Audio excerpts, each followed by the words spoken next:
जय हिंद my dear friends and welcome again to the chapter sermon at Banaras, जिसका third part आज हम लोग कर रहे हैं। ऑलरेडी हम लोग इसका स्टोरी कर चुके हैं, गौतम बुद्ध के बारे में बात कर चुके हैं। तो today we are gonna discuss about the Kisa Gotami, जो इसका एक कैरेक्टर है, जिसकी एक स्टोरी है। तो उसको आज हम लोग करते हैं। हमने बताया था किस्सा गौतमी कौन है। किस्सा गौतमी एक पुअर लेडी है, ठीक है। तो उनके बारे में थोड़ा सा बताते हैं। तो there lived a woman named Kisa Gautami. There lived a woman named Kisa Gautami. एक लेडी रहती थी वहां पर, ठीक है, जिसका नाम किस्सा गौतमी था।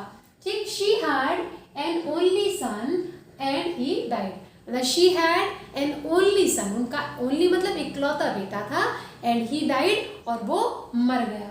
फिर क्या हुआ? She lost her senses. She lost her senses, यानी उसके सेंसेस सारे उसने खो दिए। कहते ना भैया, are you out of your senses? दिमाग खराब हो गया क्या? तो इसको कहते हैं ना, are you out of your mind. Out of mind कह लो, आउट ऑफ सेंसेस कह लो, या आप कुछ भी कह सकते हैं। Lost her senses and carried her dead child and carried. Carry मतलब उठाना, कैरिड मतलब उठाया, ठीक है। सेकेंड फॉर्म ध्यान रखिएगा। जितने भी क्वेश्चन आंसर्स आप लिखेंगे तो वो मोस्टली आप सेकेंड फॉर्म में ही लिखेंगे, ठीक है। तो शी लॉस्ट हर सेंसेस मतलब उसका जब बेटा मर गया, शी लॉस्ट मतलब खो दिए। क्या खो दिया? अपना आपा खो दिया, अपने सारी संवेदनाएं खो दी। And carried her dead child, और उसने अपने कैरेड किया किसको? डेड चाइल्ड को, जो मर चुका था, उस बेटे को उठाया door to door and asked her neighbours for medicine. वो अपने बेटे को उठा करके क्या कर रही थी? डोर टू डोर जाती थी, मतलब दरवाजे दरवाजे जाती थी। And asked her neighbours for medicine, और अपने जो नेबर्स थे यानी आस पड़ोसी थे, उनसे क्या मांग रही थी? उनसे मेडिसिन मांग रही थी कि मेरा बेटा बीमार है तो उसको मेडिसिन चाहिए। उसके बाद somebody suggested her to go। somebody suggested यानी किसी ने उसको सलाह दी। देता नहीं है, दी यानी पास्ट में दी। तो somebody यानी किसी ने सजेस्ट किया, हर मतलब उसको क्या सजेस्ट किया? टू गो यानी जाने के लिए। कहाँ जाने के लिए? टू बुद्धा यानी कि बुद्ध के पास।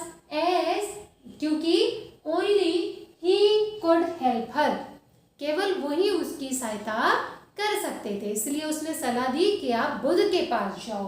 फिर क्या हुआ? She went to Buddha and asked for medicine. उसे तो पता नहीं था कि बुद्ध के पास क्यों भेजा है, तो वो तो वहां पर भी क्या मांगने लगी? दवाई मांगने लगी उनसे कि मेरे बेटे के लिए आप दवाई दीजिए। अब क्या हुआ? बुद्ध आंसर्ड हर, बुद्ध ने उनको उत्तर दिया। क्या उत्तर दिया? दैट कि he can help her, he can help her. Can यहाँ पे फर्स्ट आया है क्योंकि उन्होंने नहीं बोला था कि मैं कर सकता था, और वो कह रहे मैं कर सकता हूँ। तो दैट ही कैन हेल्प कि वो सहायता कर सकते हैं, हाँ मतलब उसकी। तो उन्होंने क्या आंसर दिया कि भाई मैं सहायता कर सकता हूँ आपकी। एंड फॉर दैट, और उसके लिए he wanted a handful mustard seed। and for that, और इसके लिए he wanted, अब wanted आ गया, वो चाहते थे a handful मतलब handful यानी मुट्ठी भर, मस्टर्ड कहते हैं सरसों को, सीड्स मतलब बीज कह लो, दाने कह लो, कुछ भी कह लो। तो उसके लिए उनको क्या चाहिए था? उनको चाहिए था कि उन्हें एक मुट्ठी भर के मस्टर्ड के सीड्स मिले। बट लेकिन there was a condition, but there was a condition कि एक कंडीशन थी। क्या कंडीशन थी? that कि she had to bring यानी she had to मतलब लाना पड़ेगा, करना पड़ेगा, have to go जाना पड़ेगा, जाना है, इस तरह से करके आता है, ठीक है। जहाँ पे have to has to आता है, तो she had to bring यानी उसको लाना पड़ेगा। seed मतलब बीज, फ्रॉम दैट होम उस घर से, मतलब she had to bring seeds, उसको बीज लाने पड़ेंगे उस घर से। ओनली केवल, where no one had losted his और हर। हिज हर का मतलब मेल आया, मतलब पुरुष है तो हिज आ जाएगा, और फीमेल है तो हर। हमने दोनों लिख दिया, आप केवल एक भी लिख सकते हो, ठीक है। हर चाइल्ड, पेरेंट्स, बिलव और एनीवन एल्स, ठीक है। तो उन्होंने क्या बोला? उन्होंने कहा, उन्होंने बुद्ध ने आंसर किया उसको कि ही कैन हेल्प हर, कि वो उसकी मदद कर सकते हैं। एंड फॉर दैट, और इसके लिए he wanted a handful mustard seed, उनको मतलब क्या चाहिए थे, मस्टर्ड सीड चाहिए थे एक मुट्ठी भर। But there was a condition, लेकिन एक कंडीशन थी that she had to bring seed, उसको सीड लाने थे फ्रॉम दैट होम, उस घर से ओनली, मतलब केवल उसी घर से लाने थे where no one had lost it, जहां पर किसी ने नहीं खोया हो। ठीक है, नो वन यानी नहीं, ठीक है, नो नेगेटिव आ रहा है, हैड लॉस्ट इट अपना चाइल्ड या पेरेंट या बिलव या एनीवन, कोई भी, मतलब जिसके घर में किसी ने मतलब किसी को खोया ना हो। ठीक है, फिर उसके बाद क्या हुआ, अब अगेन, पहली बार अगेन क्यों लिखा, क्योंकि दूसरी बार दरवाजे खटखटा रही है। ये क्वेश्चन इंपॉर्टेंट है, question can be come that why did Kisa Gotami go door to door first time. ठीक है, why did Kisa Gotami go to door to door first time, क्यों फर्स्ट टाइम क्यों गई। ठीक है, फिर क्वेश्चन आ सकता है why did Kisa Gotami go and knock the door second time या अगेन, तो हम क्या बोलेंगे अगेन सेकेंड टाइम, यानी again second time she went door to door, वो दूसरी बार फिर डोर टू डोर गई, फिर दरवाजे खटखटाए, उसने क्या करने गई, टू बेग, बेग मतलब याचना करना, मांगना, to beg a handful seeds. ठीक है, अब वो दूसरी बार क्यों गई, she went door to door to beg a handful, यहाँ पे मस्टर्ड और लिख लीजिए, सॉरी आई मिस दैट, है ना, हैंडफुल मस्टर्ड सीड, वो दूसरी बार घर घर गई क्या करने के लिए, हैंडफुल यानी एक मुट्ठी भर जो मस्टर्ड सीड्स होते हैं उनको लेने के लिए। But she didn't, did not second form, she did not find यानी उसको नहीं मिला, क्या नहीं मिला, इवन अ सिंगल होम, मतलब एक घर भी नहीं, इवन का मतलब भी, तो उसको एक सिंगल घर भी ऐसा नहीं मिला वेयर जहां पर no one had lost, lost रहेगा हिज और हर फैमिली मेंबर, जहां पर किसी ने अपना फैमिली मेंबर ना खोया, यानी दूसरी बार वो डोर टू डोर गई, शी नॉक्ड द डोर, ठीक है, she begged for a handful mustard seed, but she didn't get even a single home where no one has lost it, his or her beloved। ठीक है, तो इसको कोई भी घर ऐसा नहीं मिला। अब क्या हुआ, जब इसको कोई भी घर ऐसा नहीं मिला तो फिर she was so weary, WEARY, weary का मतलब होता है बिल्कुल थक के चूर हो जाना, बहुत टायर्ड हो जाना, बहुत एग्जॉस्टेड हो जाना। ठीक है, तो ही वॉज सो वियरी, अब वो एंड होपलेस, ठीक है, तो वो बहुत थकी हुई और निराश थी। ठीक है, वो बहुत थक गई थी और निराश हो गई थी। देन फिर शी थॉट, उसने सोचा, एंड अंडरस्टूड और समझा इस बात को, which she couldn't understood first time. अब उसने, जब वो होपलेस हो गई और बहुत ज़्यादा टायर्ड हो गई, तो अब उसको समझ में आया, सेकेंड टाइम में समझ में आया जो वो पहली बार नहीं समझ पा रही थी। क्या नहीं समझ पा रही थी, दैट, कि death is a common, that is हटा देना इसमें से, death is common to all, यानी जो मृत्यु है वो सबके लिए कॉमन है, यानी मृत्यु सबको आती है। ठीक है भाई, देखो छोटी मोटी गलतियां हो सकती है, at all I am also human being. ठीक है, टाइम शॉर्ट है, तो इस शॉर्ट टाइम के अंदर, क्योंकि ये आप लोगों के लिए कर रहे हैं, ठीक है, हमारा अपना जो चल रहा है that is quite higher level, तो हम अपनी भी स्टडी करते हैं और आप लोगों के लिए भी तैयार कर रहे हैं।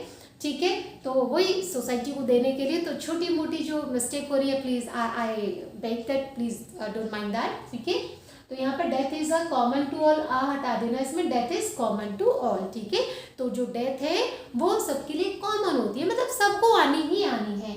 ठीक है, एंड और everyone has to face it, और हर किसी को इसको फेस करना ही करना है, मतलब हर किसी को इसको मतलब झेलना ही झेलना है। ठीक है, फिर इट वॉज द फैक्ट, और यही वो सत्य था, विच जो कि Buddha wanted to make her understand, जो बुद्ध चाहते थे कि उसको समझ में आ जाए। ठीक है, क्वेश्चन आ सकता है कि बुद्ध क्या समझाना चाहते थे उनको, है ना, what did Buddha want to make her understand. Buddha उनको क्या समझाना चाहते थे, तो हम क्या बोलेंगे, ये पूरा लिखेंगे हम कि when she was so weary and hopeless then she thought that death is common to, क्या उसको समझना है, ये लाइन सबसे मेन है इसमें, death is common to all and everyone has to face it। ठीक है, तो ये उसको समझ में आया था सेकेंड टाइम जब वो घर घर गई थी। और बुद्ध क्या चाहते थे, वो यही बात इनको समझाना चाहते थे कि मृत्यु तो शाश्वत है, मृत्यु तो अटल सत्य है। ठीक है, इट इज मतलब हार्ड फैक्ट कह सकते हो उसको कि ये तो ट्रुथ है, तो ये तो सबको आनी ही आनी है। इसलिए बुद्ध उसको ऐसे ही समझाना चाहते थे, लेकिन उन्होंने तरीका दूसरा इस्तेमाल किया, क्योंकि जब इंसान परेशान होता है ना तो वो आउट ऑफ सेंसेस होता है, उसको आप कितना ही समझा लोगे उसको समझ में नहीं आएगा। और ऐसे बहुत सारे एग्जाम्पल्स आपके पास भी होते हैं, आपके घर में भी आप देखोगे, जैसे बच्चा है वो अपने धुन में है तो उसको उस समय समझ में नहीं आएगा, क्योंकि उसके लिए वो उन चीज़ों से अलग है। ठीक है, कई बार बड़े लोग भी होते हैं, जैसे यूथ भी होता है, तो उनको आप समझाओ बेटा ये पढ़ने का टाइम है, पढ़ ले पढ़ ले पढ़ ले, पेरेंट्स समझाते हैं तो उनको समझ में नहीं आता, तो तरीके बदलने पड़ेंगे। तो ऐसे ही बुद्ध ने एक तरीका बदला। उन्होंने ये नहीं कहा कि मैं इसे जिंदा नहीं कर सकता हूँ भाई, एक क्या ले आओ, हैंडफुल सीड्स ले आओ मस्टर्ड के, तो मैंने जीता कर दूंगा। ठीक है, फिर वो गई, जब वो गई तो उसे पता चला अरे ऐसा तो कोई घर ही नहीं है जिसके अंदर किसी की मृत्यु ना हुई हो। तब उसको समझ में आया कि यार मेरे ही बेटा तो नहीं मरा है, ऐसे तो पता नहीं कितने लोगों ने अपने मतलब प्रियजनों को, यानी कि अपने डियर एंड नियर को खोया, अपने बिलव्ड को खोया है। ठीक है, तो ये हमारा स्टोरी एंड हो गया। ठीक है, इसके बाद हम लोग नेक्स्ट चैप्टर की तैयारी करेंगे, और अभी के लिए इतना ही। एंड अगेन आपसे रिक्वेस्ट है, अगर आपको ये चैनल यूजफुल लग रहा है, आपको लग रहा है that you are getting something from this channel, so it's a humble request to you कि इसको आप सब्सक्राइब तो कर ही चुके हैं, बट इसके साथ इसको शेयर भी कीजिए। एक चीज़ ध्यान रखना कि ज्ञान बांटने से बढ़ता है। ठीक है, आप जब कोई चीज़ देते हो, ये आज हम आपको क्यों वापस कर रहे हैं, क्योंकि हमें ये चीज़ें सीखने को मिली, ठीक है, प्रकृति से मिली, लोगों से मिली, तो ये हमारी ड्यूटी है, it is my responsibility and duty कि हम इसको क्या करें, दूसरों में भी बांटें। ठीक है, जो आपके पास है वो आप बांट सकते हो, कोई दिक्कत नहीं है।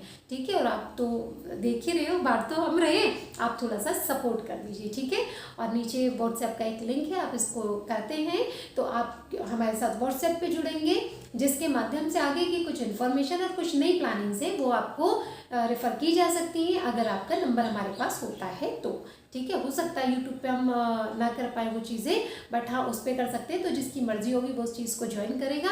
कुछ और बेनिफिशियल चीज़, ये बहुत बेस है, it is not exactly my cup of tea, but just कि एक as a matter of humanity, ठीक है, एक इंसानियत के नाते और एक स्पिरिचुअल पर्सन होने के नाते ये आपको दिया जा रहा है कि आप एटलीस्ट कुछ तो समाज के लिए करो। ठीक है, तो that I wanted to do, and I love you all and I care for you, and that is why I am doing मेहनत। और ये गर्मी में, पूरी सड़ी गर्मी में, ठीक है, वो वीडियोस बनाना बिना पंखे के, it is not so easy. तो इसलिए चीज़ों की कदर कीजिए और कहीं ना कहीं अपने आप को भी बलिश कीजिए। आपको कोई दिक्कत होती है कमेंट बॉक्स में ज़रूर लिखिए, ताकि हमें मोटिवेशन मिले और आपके जो डाउट्स हैं उनको भी हम क्लियर कर पाएँ। ठीक है, और हाँ एक चीज़ और कि हम इसमें बहुत ज़्यादा डेप्थ पे नहीं जा रहे हैं, है ना, क्योंकि हमारा पर्पस चैप्टर को नॉर्मली समझना और इसको इस तरह से समझना कि मैं कोई अगर क्वेश्चन आता है तो उसको कर पाऊँ। अभी BC क्या होती है या क्या हुआ, तो पूरी history I am not telling you. ठीक है, तो जिसमें ज़रूरी होगा surely I tell you, but जिसमें बहुत ज़्यादा ज़रूरी नहीं है उसकी बहुत ज़्यादा हिस्ट्री हम लोग नहीं बता रहे। ठीक है, so wish you all the best. जय हिंद, जय भारत।